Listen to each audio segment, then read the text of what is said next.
Hello, friends. Tonight, we gently drift into a story as old as the stars themselves. A tale whispered across the ages about how all that exists began from the deepest stillness. Imagine yourself wrapped in a cocoon of quiet warmth, where the air feels soft against your skin and the faint glow of distant light flickers like candle flames in the distance. Outside your window, the world grows calm. The night settles, slow and deep. If you enjoy this story, you might quietly tap like, when you wake up tomorrow morning. Now dim the lights, curl up under your blankets, and let's glide into tonight's gentle tale. In the beginning, there was nothing. No sun, no moon, no stars to pinprick the sky. There was no sky at all, only the vast silent void of Ginnungagap. It stretched endlessly in all directions, a yawning expanse of stillness. There was no sound to disturb it, no time to measure its depths. It was neither light nor dark, neither warm nor cold. It was simply there, and yet, within that stillness, something waited, as if the void itself was holding its breath. There lingered a quiet anticipation, a sense that even the emptiness could not remain forever unchanged. To the south of Ginnungagap lay Muspelheim, a realm of fire and glowing embers. Its heat shimmered faintly at the edges of nothingness, as though it wished to spill forth into the void. To the north was Niflheim, a land of ice and swirling mists. Its chill crept gently outward, delicate tendrils of frost curling into the black. At first, these two extremes did not touch. They existed in balance, fire and ice, warmth and cold, light and shadow. But Ginnungagap felt them drawing closer slowly, tenderly, as if the universe itself yearned for union. When the warm winds of Muspelheim finally met the frozen gusts of Niflheim, something wondrous began. The ice melted slightly in the heat, forming drops of water that glistened like jewels. The water dripped into the void, and each drop sparkled with a quiet glow, as though the seeds of stars were being sown in the emptiness. Steam curled upward in soft spirals, and where the warmth met the chill, a gentle mist spread across Ginnungagap. There, in that delicate meeting of fire and ice, the first whispers of life began to hum. The void, once silent and still, seemed to listen as if lulled by the faint rhythmic pulses of creation. And so Ginnungagap was no longer empty. It became the cradle of a newborn cosmos, holding in its infinite arms the first stirrings of something yet unknown. The mist curled and swirled in delicate patterns, soft as downy feathers drifting on an unseen breeze. In the quiet heart of Ginnungagap, where fire's warmth caressed ice's chill, something began to move within the shimmering vapors. From the union of heat and cold, the first drops of life formed slowly, almost imperceptibly. At first, they were no more than beads of water glinting faintly in the dim haze. But as the droplets gathered and swelled, they gave rise to something larger, heavier. And then, there he was, Ymir, the first giant. His massive form coalesced gently from the melting frost, as if sculpted from the breath of the void itself. His skin was cool and damp, his great chest rising and falling in slow, steady breaths that reverberated softly through Ginnungagap. Each exhalation sent a warm sigh across the mist, and with every inhalation, the chill deepened as though he was drawing in the very essence of ice. Ymir's eyes remained closed at first, as if he were sleeping even as he came into being. A faint, almost musical sound rippled in the air around him, the hum of existence finding its first rhythm. But he was not alone. From the same place where warmth kissed frost, more forms began to emerge, smaller but no less wondrous. These were the ancestors of frost giants, born from Ymir's very presence. As he slept and dreamt, his body gave life to new beings. From under his arms, strange creatures stirred and stretched, their movements slow and dreamlike. The mist thickened like a soft blanket, wrapping around them all. Somewhere in that quiet space, droplets fell with a sound like distant chimes, echoing gently in the endless void. Above them, the fiery glow of Muspelheim sent down a tender golden shimmer, while the icy breath of Niflheim cooled the air with a delicate crystal fragrance. Together, these forces shaped a place of serene balance, a place where fire no longer burned too hot and ice no longer bit too cold.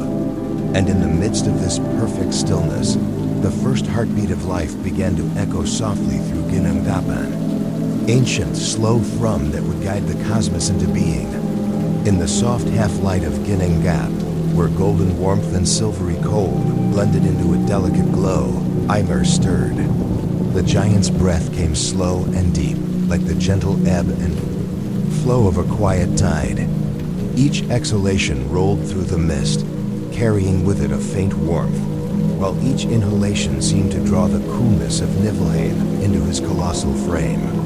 Around him, the void remained hushed, as though the cosmos itself paused to watch. Ymir shifted slightly, and from the droplets of melting ice that pooled at his side, new forms began to take shape. These were not as vast as Ymir, yet they moved with the same languid grace. They were his descendants, the frost giants, ethereal and pale, their features smooth like carved ice, their voices mere whispers in the mist. As Ymir's body adjusted to existence, something extraordinary happened. Beads of moisture clung to his skin, and from these, more life began to emerge.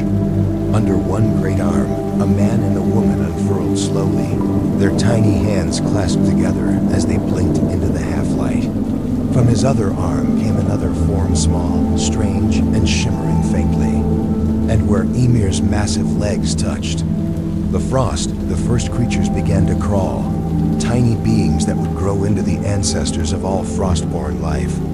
Yet Ymir remained serene and unaware, caught in a dreamlike slumber.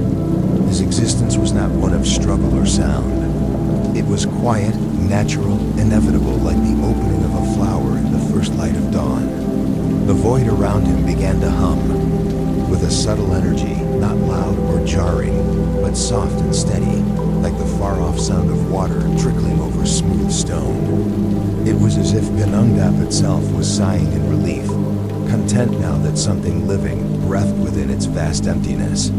Time passed unmeasured. In that space beyond days and nights, Ymir and his kin multiplied slowly, their forms curling together for warmth in the lingering mists. The frost giants whispered to one another in voices as soft as snowflakes, while Ymir's breath, heavy and calm, carried the rhythm of the newborn cosmos. And still, the meeting of fire and ice continued far above, a tender dance of opposing forces. The warmth dripped gently downward, and the cold air rose softly upward, their mingling forever weaving new possibilities into the stillness of Ginnungagap. Amid the misty hush of Ginnungagap, as Ymir slumbered and the frost giants drifted in their quiet, ethereal existence, something tender and unexpected began to stir. From the icy stones at the edge of Niflheim's breath, a single figure emerged. Not a giant, nor a creature of flame or frost, but a gentle, sacred presence. It was Audhumla, a great cow, her coat as soft as newly fallen snow, and her eyes deep and calm like quiet pools in a shaded glade. She stood in the void, her massive form luminous in the dim glow of fire and ice meeting. Steam curled gently from her nostrils with every slow exhale, forming delicate tendrils that rose and vanished into the mists above. Audhumla began to lick the frost-covered stones at her feet. Her long, warm tongue moved in steady, soothing strokes, as though polishing the icy surface with infinite patience. Each stroke melted a little more of the ice, revealing hidden life beneath its cold, glistening shell. From the melting frost, rivulets of water began to flow, their sounds soft and musical, like a faraway brook murmuring in the silence. As she licked, her body produced streams of sweet, nourishing milk, four gentle rivers that flowed endlessly into the void. The milk pooled around her hooves, a glowing liquid of life that spread outward and found its way to Ymir. The giant shifted.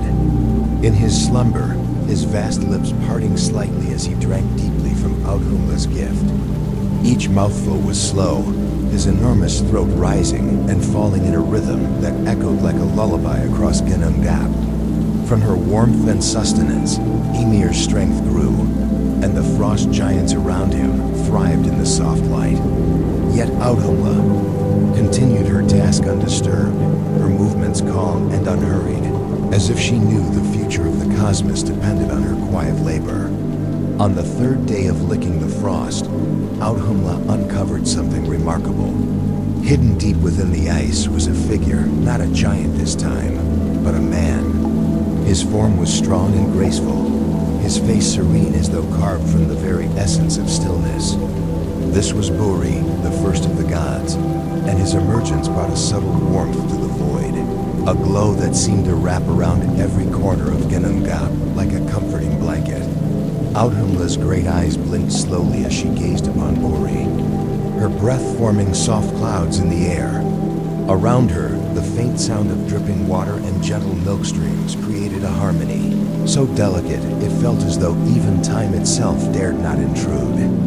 Here, in the quiet cradle of creation, the first gods had begun to awaken. The air within Ginnungagap felt warmer now, though the warmth was soft and subtle, like the faint glow of a hidden ember beneath layers of ash. From the moment Buri stepped, free from the frost, a new energy began to ripple gently through the void. Buri moved with grace, his presence calm and steady, like a lone tree standing tall in a quiet meadow. His eyes reflected the faint luminescence of Muspelheim's distant firelight, while his skin held a cool sheen from the frost that had cradled him for so long. Around him, the mist curled in slow flowing patterns, as if bowing to the first god who now stood among them. Time passed, though there was still no sun or moon to mark its flow, only the deep, soothing rhythm of creation. From Buri came a son, Burrow, and Burrow, too, carried a tranquil strength in his step. Burrow would grow to be a guiding force in the shaping of all things, but for now, he lingered in the gentle stillness of Ginnungagap, moving carefully so as not to disturb its fragile harmony. Soon Burrow found companionship in Vesla, a daughter of the frost giants. She was slender and pale, her voice no louder than a whisper, and yet her presence brought a quiet balance to the space between gods and giants. Together they moved like shadows on water, never breaking the hush that wrapped around the void. From their union, 3 sons were born: Odin, Vili, and Vé. Even as newborns, these brothers radiated a soft and subtle light, their small movements stirring the mist in tender swirls. The cosmos seemed to pause, as if cradling these children of fire and ice with invisible hands. Audhumla watched over them all. The sacred cow remained near the edge of Niflheim's breath, her slow licking of the frost stones uncovering yet more hidden secrets in the ice. The gentle streams of her milk flowed endlessly, nourishing Ymir and sustaining the young gods alike. And through it all, the void began to feel less empty. The faint hum in the air deepened into a low, comforting vibration, like the heartbeat of a world yet to be formed. Sparks from Muspelheim drifted closer, their glow catching in the mists, while cool beads of water from Niflheim fell with a delicate patter. It was as if the universe was breathing softly, preparing for the moment when all would awaken into light. The stillness of Ginnungagap began to shift as the 3 brothers, Odin, Vili, and Vé grew. Around them, the void felt less like a hollow space and more like the gentle pause before a song begins. Though their voices were soft, their words carried weight, rippling across the mist like circles spreading on calm water. The brothers watched Ymir, the great sleeping giant whose breath continued to echo through the emptiness. They understood that he was both the beginning and a barrier, his massive body filling the center of all that had come into being. His presence was serene but vast, and in their hearts stirred a quiet knowing. To shape the world, Ymir's stillness would have to give way. When the time came, it unfolded not in violence, but in a quiet act of transformation. The brothers moved carefully, their hands steady, their breath calm. With a touch as gentle as falling snow, they worked together to lay Ymir down into the embrace of Ginnungagap. The great giant's body softened into the landscape, and from him, a world began to take shape. His flesh became the fertile soil, dark and rich, ready to cradle future life.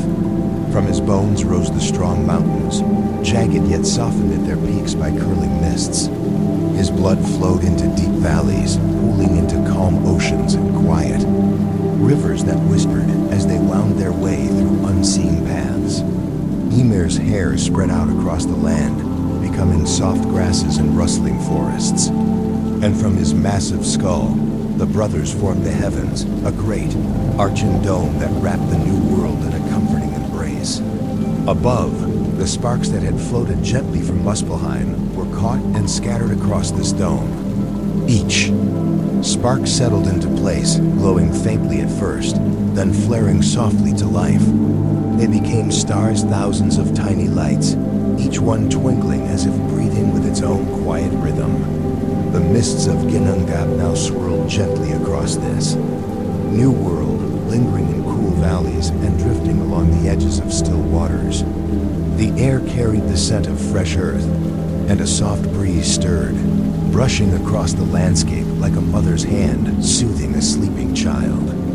For the first time, the empty void had shape and substance, curves and edges, a heartbeat that pulsed steadily beneath its surface. Ymir's rest was complete, and from his stillness had come the promise of all that would follow. When the brothers stepped back to look upon their creation, the world was quiet but incomplete. The vast sky above lay in perpetual twilight, with stars twinkling faintly, but no great light moved across it. The land, though beautiful and rich, felt suspended in a timeless hush, waiting for a gentle breath to stir its rhythms. So Odin, Vili and Vé began once more. From the sparks of Muspelheim, they carefully shaped two radiant chariots, one for the sun and one for the moon. Into these chariots they placed Sol, the glowing maiden, and her brother Mani, the pale and calm guardian of night. Sol took up her place first, and as her chariot rolled across the arch of the heavens, light spread across the new earth. It was not harsh or blinding, but warm and golden, washing over the mountains and forests like a soft wave. The rivers gleamed under her touch, and the sleeping seas shivered with a quiet luminescence. When Sol passed, Mani followed.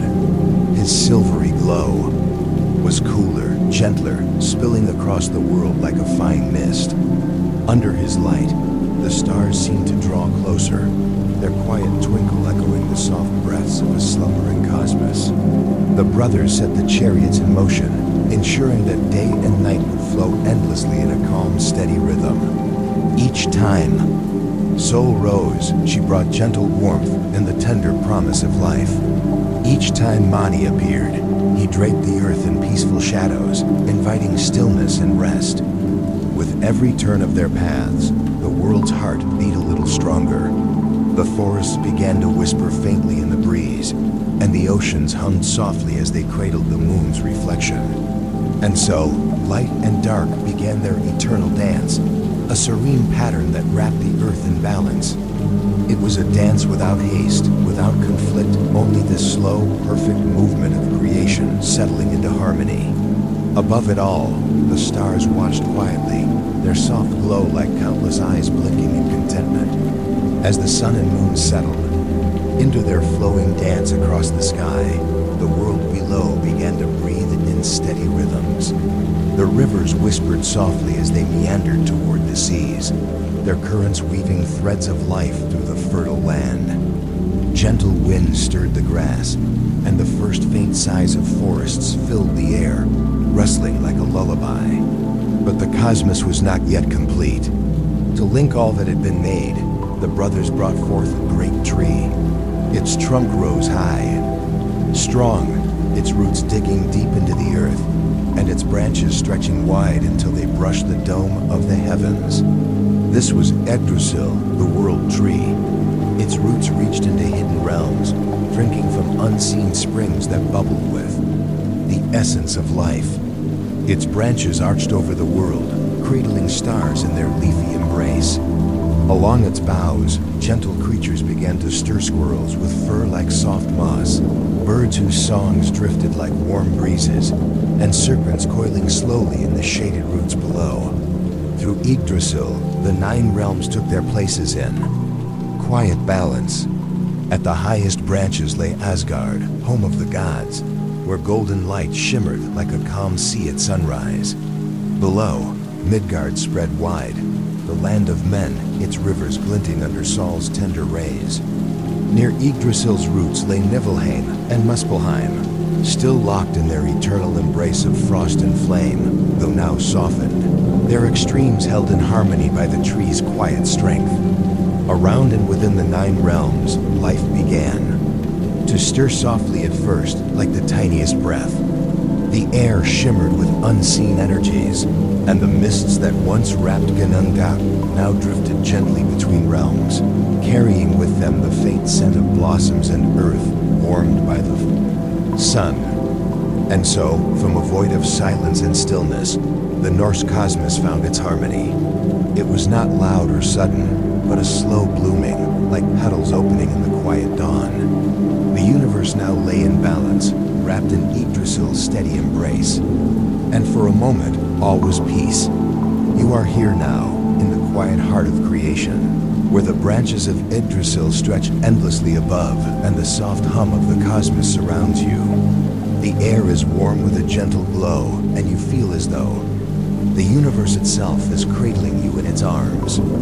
As you breathe slowly, you can almost sense the rhythm of the 9 realms, each one suspended in perfect balance, each one humming with a soothing energy. The golden warmth of Sol lingers faintly on your skin, while the silvery light of Mani cools your thoughts like a tender breeze drifting across a calm lake. The soft rustle of Yggdrasil's leaves whispers to you, their delicate sounds weaving through your mind like a lullaby. The roots beneath your feet pulse with life, steady and strong, reminding you that even in stillness, the world is alive. You let your body sink deeper into the quiet, the weight of the day falling away like petals drifting from a flower. The mist that once filled Ginnungagap curls gently around you now, cool and fragrant, wrapping you in a cocoon of peace. With each slow breath, you feel yourself letting go of thoughts, of movement, of the need to hold on. The stars above blink softly, their light dimming until they are like faint embers glowing in a distant hearth. Here, in this tender space, between worlds, you are safe, you are warm, you are whole. Let yourself drift now, carried by the quiet currents of creation. The story fades to a soft hush, and the universe cradles you gently as you slip into dreams beneath the velvet sky. Good night, dear one. Sleep well, and let the Norse cosmos keep you wrapped in its timeless embrace.